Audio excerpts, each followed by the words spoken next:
Hey guys, Trevor here with E-commerce Paradise. Thanks for signing up for my free guide, what you need to know before you invest in a high-ticket dropshipping store. So in this video, my goal is to tell you everything you need to know before you make that investment decision.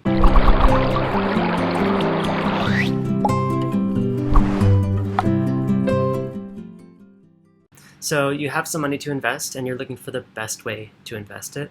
One of the best ways to do it is to purchase a cash flowing online business. And I'm going to talk a little bit about what high-ticket dropshipping is and how it works, in case you don't know already. I'm also going to talk about the pros and cons between high-ticket dropshipping and other business models. I'm going to discuss why we only sell high-ticket dropshipping businesses as opposed to different types of businesses like Amazon FBA businesses or affiliate businesses, that kind of thing. I'm going to talk about what the difference is between a starter store and a cash flowing business is. I'm also going to talk about the reasons why you need to look deeper into a business before you think about investing in it, like for instance what niche it's going to be in, and your budget, and of course how much you're willing to put into investing in the store to build it once you buy it. I'm going to talk about your expectations and also things to avoid when you're out there looking for businesses to buy, and then what to look for as far as a business that you should buy. Okay? So let's get into it. First and foremost, what is a high-ticket dropshipping business and how does it work? Well, high-ticket dropshipping, if you don't know already, is just simply a business model where you utilize a supplier's inventory in a warehouse somewhere for your own inventory. So e-commerce is this awesome thing where people just buy things online and all you need is pictures and descriptions to sell them. And it's really easy to set up a website and to call suppliers and get dealer accounts with them with dropshipping terms. All the term dropshipping means is that the supplier will ship the product directly to your customer for you so that you don't have to inventory that product, purchase it up front, and then reship it, right? So dropshipping is just a really simple business model, and it works great in the United States. It also works great in other markets like Australia and the UK and Germany, and even possibly in other markets as well. You just have to look at the marketplace and see how people are normally paying for goods and how goods are normally delivered to customers. And if you're an international seller, it's possible you can set up a business in the States. There are a few more hoops to jump through to do that, but it is possible. And it's also possible that you could sell in your own home country. And it's also possible, of course, that you can sell internationally, but there's always different hoops to jump through. So you do that research on your own as to whether you want to start a business in the States or whether you want to start a business internationally.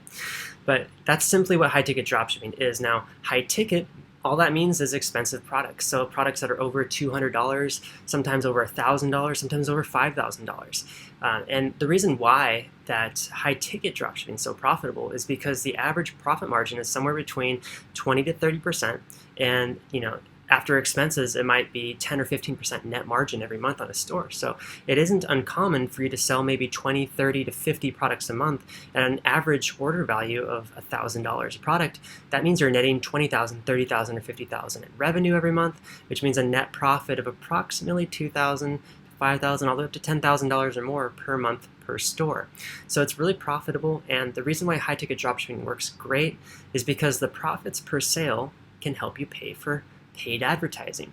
And it's the paid advertising, the ability for you to put your products that you have for sale at the top of the search engine results, is what makes this stuff work. It's like magic. So we've been doing this for a long time. My team and I build out high-ticket dropshipping stores for clients. We have our own. We also now broker these sales. So as an investor, I want to help you understand how you can go about getting the right high-ticket dropshipping store for you, as long as you've decided that this is the business model that you want to go for. So now I'm going to talk a little bit about high-ticket dropshipping versus other types of online business models, okay? Because there's lots of them. There's high-ticket dropshipping. There's also doing your own private label brand and selling it through your own e-commerce channel or even through Amazon, using Amazon FBA, things like that. But private label brands are very profitable and very popular. There's also affiliate marketing. There's online courses. There's digital products like blueprints or music files. There's tons of different things you can sell online, right? You can sell books.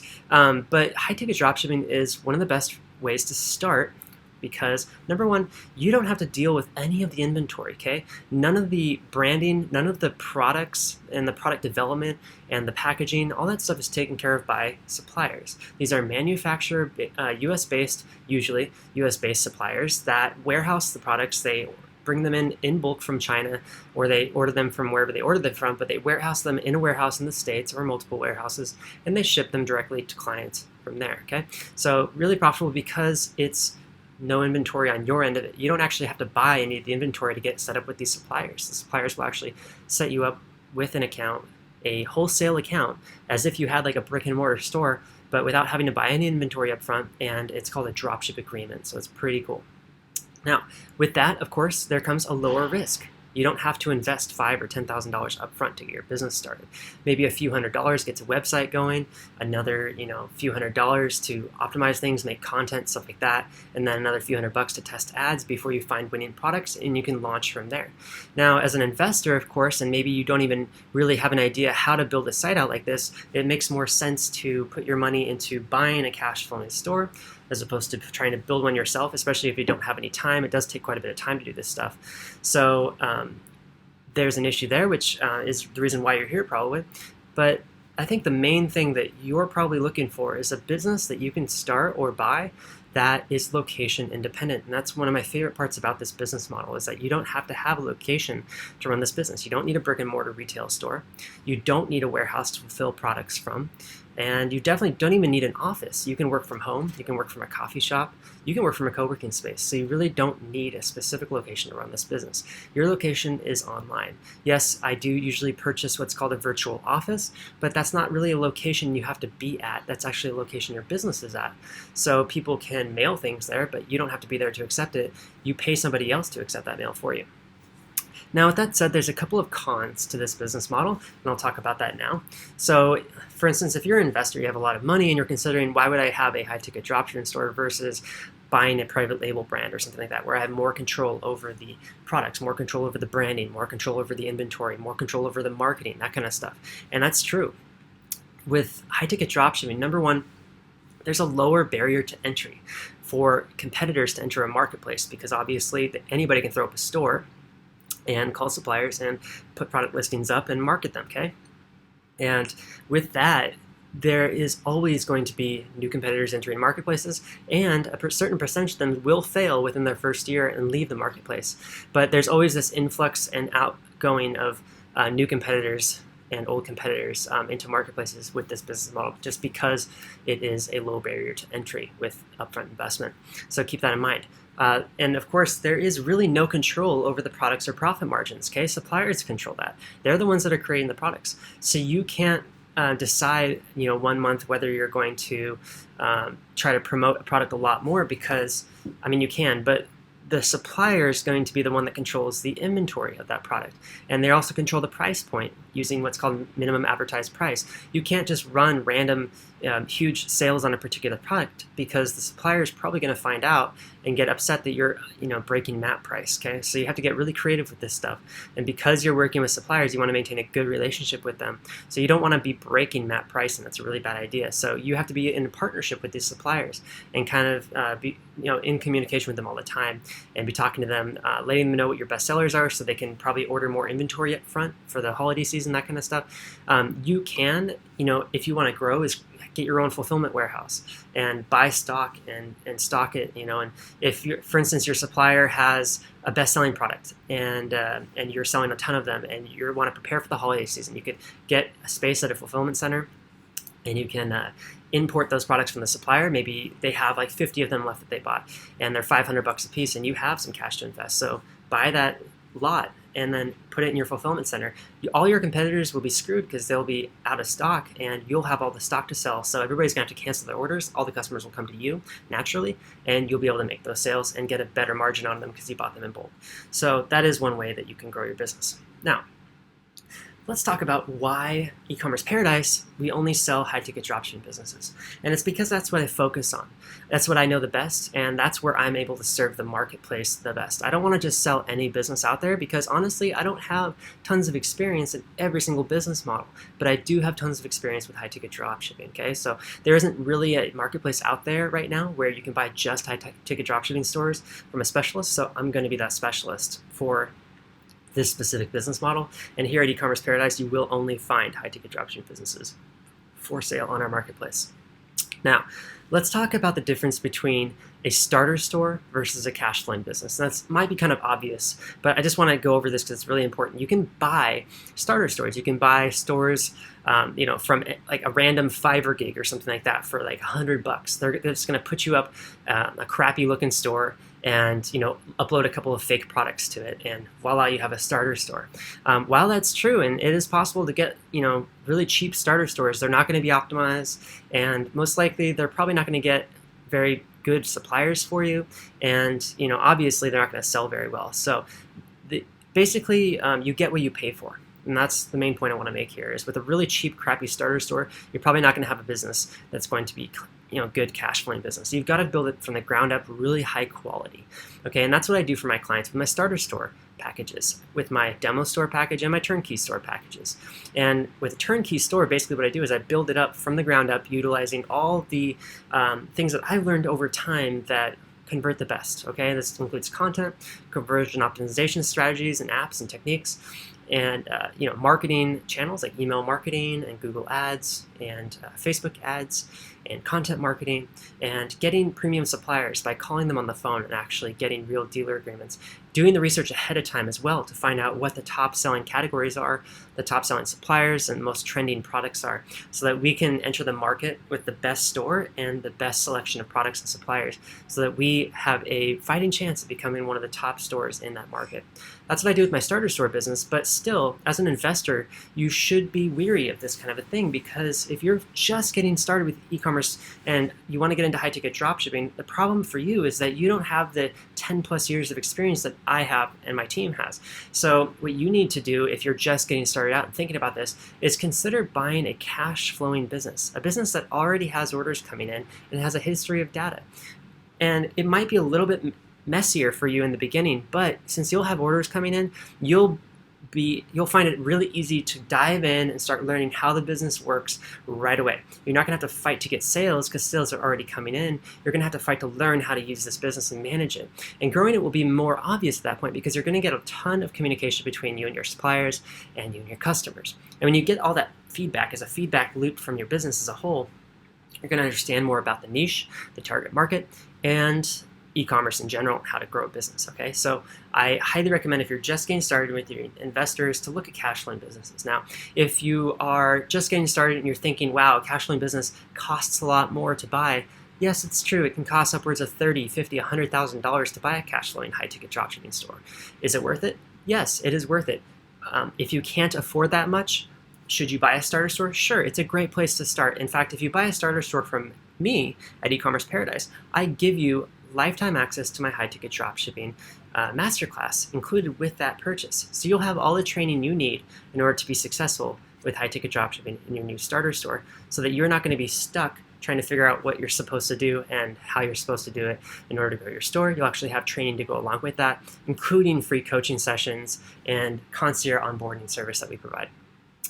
But regardless of that, even if you buy a cash flowing business from us, you're also going to get access to our high-ticket dropshipping masterclass, to free coaching and our free concierge onboarding service, so that you'll be able to easily get going with your new business right away. Okay. Now that you've decided firmly that you're going to start, either buy a starter store or invest in a business, and most likely you're going to invest in us, the next thing you have to decide is what niche you want to invest in. Okay. Now, there's a couple of key points I make with this usually. Number one, look at what's profitable first, before anything else, obviously, because if it's not a profitable business, no matter how much passion you have in that niche, you're not going to run it. It's going to be more of a hobby than a business, okay? So it needs to be profitable. In other words, the products need to be high priced enough, there needs to be enough of the products on the site, and there needs to be best-selling products, okay? Number two, the niche needs to be trending. It has to, be a certain amount of search volume for that category keyword in the search engine, so that that there's a big enough demand for the product that you're going to sell. Okay, and you don't want to buy niches that are fads. Okay, you want to buy stores and niches that are evergreen niches that are going to last season over season or year over year. Okay, next thing you want to really make sure is that within that marketplace you find plenty of dropshipping suppliers. And the way you find them is through your dropshipping competitors. Okay, so just finding those stores that don't have physical retail storefronts and look at their suppliers lists, and most likely they're dropshipping for them. Okay, So make sure there's plenty of suppliers. And the next thing is your skills and passions. Okay, combine the profits and trends and suppliers with your prior skill sets and what industries you have skills in as far as work goes, and the passions that you have in life. Okay, if you can match a profitable niche with a niche that you have skill set and passion in, that's the ideal niche, especially for a beginner investor, because then that business is going to be more related to you. Okay, you're going to have a head start with that business and dealing with that target market and the suppliers. You'd be a better salesman for your business. So if you can't find something like that, it's okay to build skill set and passion in a niche, but just understand it takes more time to get there, okay? All right, next I want to talk about your budget, because this is a really key point, obviously. If you're an investor, let's say you have $100,000 to invest, it's probably not smart to spend that entire $100,000 to assume a store, because you have to understand that even though the store's already cash flowing, there's still going to be things you need to put into the business on an ongoing basis that are going to grow the business, okay? You can't always be relying on the business to go straight or up. It might go down even after you buy it because the new owner doesn't know exactly how to, market to people in that niche or how to close sales over the phone. There might be little nuances about it, okay? So you have to invest. I would recommend to have way more cash in your account than you're going to invest in the store. Maybe even closer, like 5 to 10x more cash available to grow your business than you're actually investing. So if you're going to buy a store for $50,000, I would recommend having at least $250,000 to $500,000 in reserve capital set aside, for growing the business. And that's not to say you're going to have to use that. It's just to say that you're not going to be in such a critical rush to make that store grow and, or even just sustain its current net profit every single month in order to be a happy business owner, okay? So you want to be able to understand that your expectations need to be clear, okay? So the return on investment and the time to get that investment back need to be very clear, but not too big of expectations. Usually these stores are, selling for somewhere around 20 to 30 times the monthly net profit, okay? Sometimes less, sometimes more. With that being said, that's about, on average, 2 years of net profit paid upfront to acquire a business. So understand that at its current net profit average, it's going to take you 2 years to pay off that upfront investment. That's 2 years, okay? Think about that. Are you willing to put that cash aside so that in 2 years, more or less, depending on whether the profit goes up or down per month, you'll have that business, and after that, it's cash flowing, and you get to keep all of that cash and of course, scale from there. So make sure your expectations are correct here. Now, the last couple points I want to make are things you want to avoid and what you want to look for when you're going to invest in a high-ticket dropshipping business. I've bought quite a few stores. I've also sold quite a few stores, and so I want to tell you exactly what I've learned over time. Number one, what to avoid. And by the way, you won't find any of these stores in our marketplace, the things that have things to avoid, because I carefully vet businesses before I even list them on my website, okay?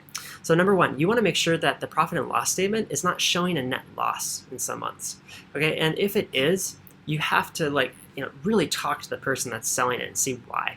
It is possible that they haven't really done their profit and loss statement correctly, and maybe, with high-ticket dropshipping, sometimes you deal with back orders where an order comes in, let's say in June, and in July or August it actually ships out.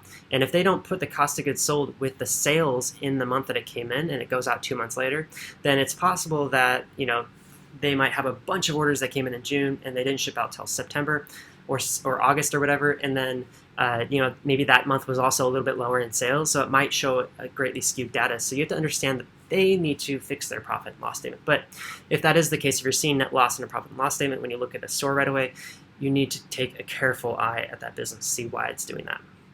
All right, number two, stores that have been dormant for quite some time are really sketchy to buy because number one, you're not getting sales data that is up to date. You're getting data that might be months old or even years old in some cases. And marketplaces change. Suppliers change their catalogs. They might discontinue some products. Some suppliers might go out of business. Maybe some suppliers might even not even think you're a dealer of theirs anymore. There's lots of things to deal with. So if a store has been dormant for some time, I wouldn't even put a multiple on it. In fact, I would pay as low as maybe $500 or $1,000. The same amount I would pay for a simple starter store is what I would pay somebody to acquire a store that's been dormant for some time just because they haven't been actually keeping up the store, okay? Next, if there's only a few suppliers, that's a sketchy store to buy because most likely they're probably only selling products from one or maybe two suppliers, okay? And if your whole business is based off one or two suppliers and something changes with those one or two suppliers, your store is screwed. So you want to make sure that there's plenty of suppliers' products to choose from and to sell and to find alternatives for, okay? I say the minimum amount of suppliers you should look in a business is close to 10 or 15. Next thing is, if you're considering buying a store that has products that are prone to have issues, like damage or warranty issues where the product just stops working, this is common in like electronics or recreational vehicles, things like that. Be wary, okay? Understand what you're getting yourself into. Customer service issues can be a big headache and can make your business unprofitable very quickly when you're dealing with a high-ticket product that is prone to issues, especially with dropshipping. For instance, electric skateboards or electric bicycles, recreational vehicles that are electronic, they're so trendy nowadays, like in 2019, 2020, they're super trendy, but the problem is they're very difficult to manage and to put together and to use, and the electronics might fail and stuff like that. And if customers file chargebacks or return the product with the high shipping costs, it can be very unprofitable. Okay, so be wary of those types of businesses and make sure you ask the seller what their experience has been with that, what's their order defect rate, things like that really matters. And lastly, make sure the target market is not too young. I dealt with the target market selling fixed gear bicycles that was like teenagers and college students. And it was such a pain in the butt because these kids are so fickle.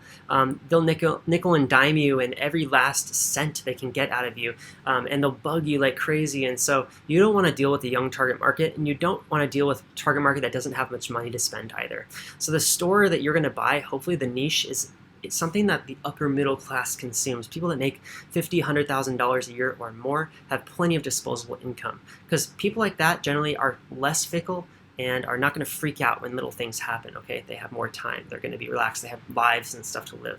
This isn't their entire life. It's this little product that they've been hoping to get for a long time, okay? In a certain color, that kind of stuff. So from my experience, those are the niches that are better to get into, are ones that the upper middle class buys. So think about like a rich person's home and what they have in their home, or businesses and things like that. All right, now for the last point I want to make on this training video, what you need to know before you invest in a high-ticket dropshipping store, I want to talk about what to look for, okay? And these are generally going to be the businesses you'll find on our marketplace.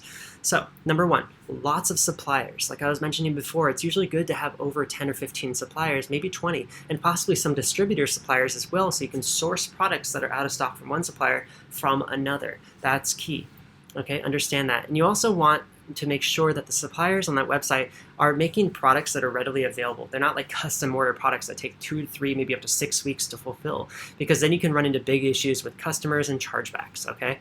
So suppliers have products in stock to sell. Next, you want to make sure that there's lots of products on that website. Even if most of them don't get sales, at least you have a chance to grow and market other products instead of just like a few products, right? So if the website has less than 100 products on it, be careful, be wary of that. But if it has over 500 or even 1,000 products on it, that's great, because then you have many more possibilities of creating profit in the business, okay? So focus on the websites that have lots of products. Next, focus on websites that have branded products. Generic products generally are harder to sell with high-ticket dropshipping, okay?